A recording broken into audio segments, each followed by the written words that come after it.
안녕하세요. 네일 그래프입니다. 오늘은 오랜만에 나녹스에 대한 업데이트를 해보려고 합니다. 미국 방사선학회에서 기술력에 대해서 어느 정도 검증이 되었다고 생각을 했지만 부정적인 시선은 계속 있는 것 같습니다. 오늘은 지속적으로 부정적인 글을 만들어내고 있는 루트맨이라는 사람의 글을 한번 살펴보고 이에 대한 반대 입장을 살펴보고 최근 뉴스 향후 일정에 대해서 나눠보도록 하겠습니다. 제르미 루트맨이라는 분은 12월 9일에 시킨알파라는 사이트에 글을 게재하였습니다. 본인을 물리학 박사이자 특허 변호사라고 소개를 하면서 나녹스의 특허를 잘 분석할 위치에 있다고 언급하며 이야기를 시작합니다. 그러면서 지금까지 살펴본 증거에 따르면 나녹스의 기술은 현존하는 기술보다 기술적인 장점을 찾아볼 수 없다고 언급을 합니다. 이로 인해 장기적 전망은 부정적이라고 단언하고 있습니다. 저는 이과도 아니고 문과 직장인일 뿐입니다. 그래서 이런 전문가들보다 잘 알지 못하는 것이 많이 있지만 논리적 흐름이 잘 이어지지 않는 부분에 대해서 주로 지적을 하고자 합니다. 첫 번째 이유는 고속 스위칭에 대한 것입니다. 나녹스에 대해서 조금 알아보신 분들은 아시겠지만 기존 엑스레이는 우측 그림과 같이 고열로 캐소드를 달고 전자를 에노드로 보내고 여기서 전자가 가지고 있던 운동 에너지가 빛 에너지로 바뀐 것이 엑스레이입니다. 하지만 기존 엑스레이와 달리 나녹스는 콜드 캐소드를 사용하고 여기서는 빠르게 전압을 조절하거나 출력 전압을 필요에 따라 조절할 수 있게 됩니다. 저자는 여기서 이런 고속 전원, 스위칭이 이미징에 어떤 쓸모가 있는지 명확하지 않다고 합니다. 그런데 이분이 어떤 쓸모가 있는지 명확하지 않다고 하는 것은 굉장히 무책임한 태도인 게 본인이 필요한 부분만 잘라서 보여주고 이해가 안 간다고 하고 더 이상 설명은 하지 않기 때문입니다. 특히 인용한 나녹스의 자료 중의 아래의 부분은 아예 언급조차 하지 않습니다. 루트맨 씨가 언급조차 하지 않은 이 부분이 중요하다고 생각을 합니다. 이 기능은 형광투시법과 같은 짧은 선광 또는 방사선 전자파 등이 필요할 때는 굉장히 효익이 있을 수 있다는 부분은 아예 인용문에서 삭제를 하고 언급조차 하지 않습니다. 나녹스가 어떤 점에서 필요한지 친절하게 설명을 하고 있는데 말이죠. 그렇다면 형광투시법은 무엇일까요?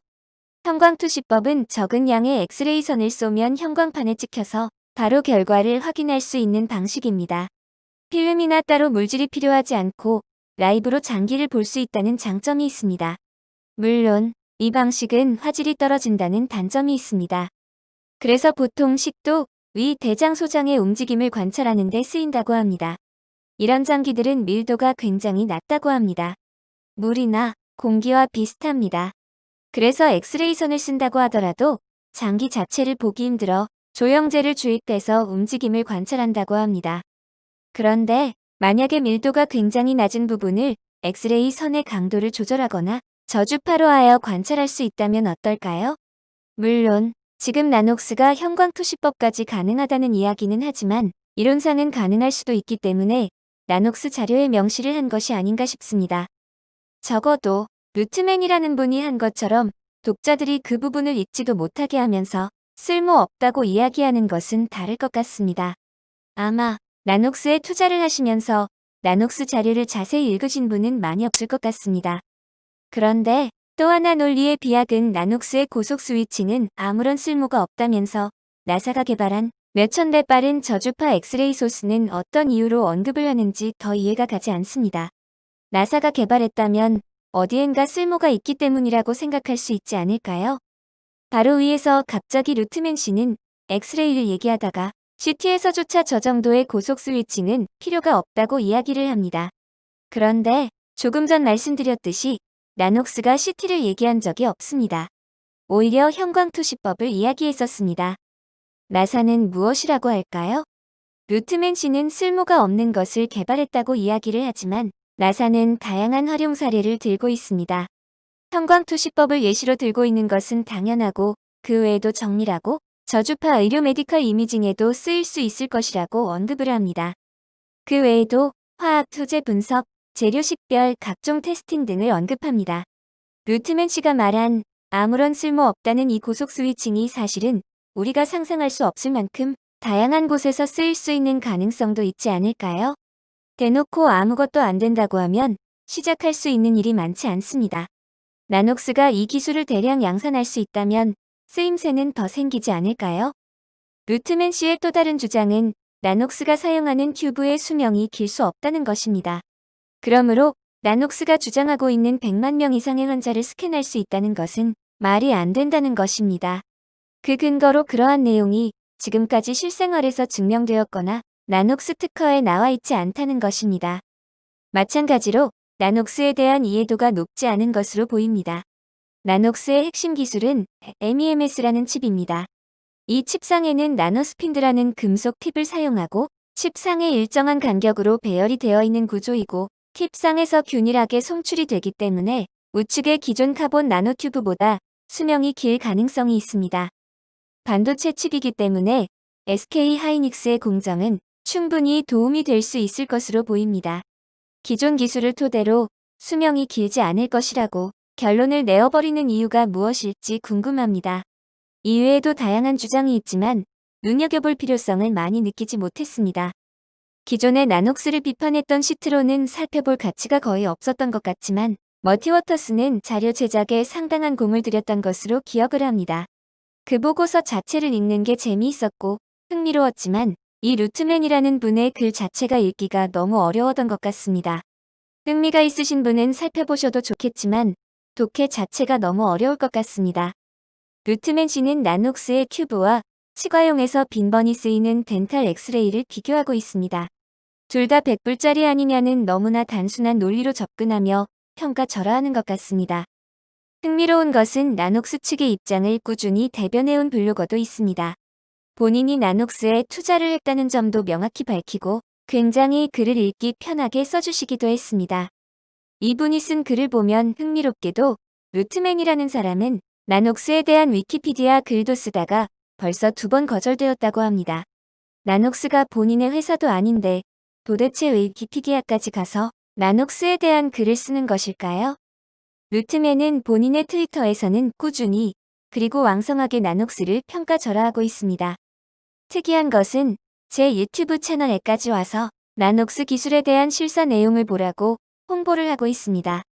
누군가 제발 한국 사람들이라도 제발 알아주기를 바라고 있는 것 같습니다. 야후 파이낸스에서 보이는 다른 덧글은 더 신랄하게 비판을 합니다. 도대체 어떤 의사가 이 정도로 노력을 들여서 블로그에도 글을 게시할까? 아마 나녹스의 사람들의 개인적인 원한을 가지고 있는 것이 아닐까? 나는 오히려 전문가가 평가한 나녹스에 대한 내용을 보고 싶어. 아, 그런데 그 사람들은 이미 나녹스과 일하고 있지 않나? 이 사람에 대한 경력을 증빙할 수 있는 내용은 그 어디에서도 찾아볼 수 없었어.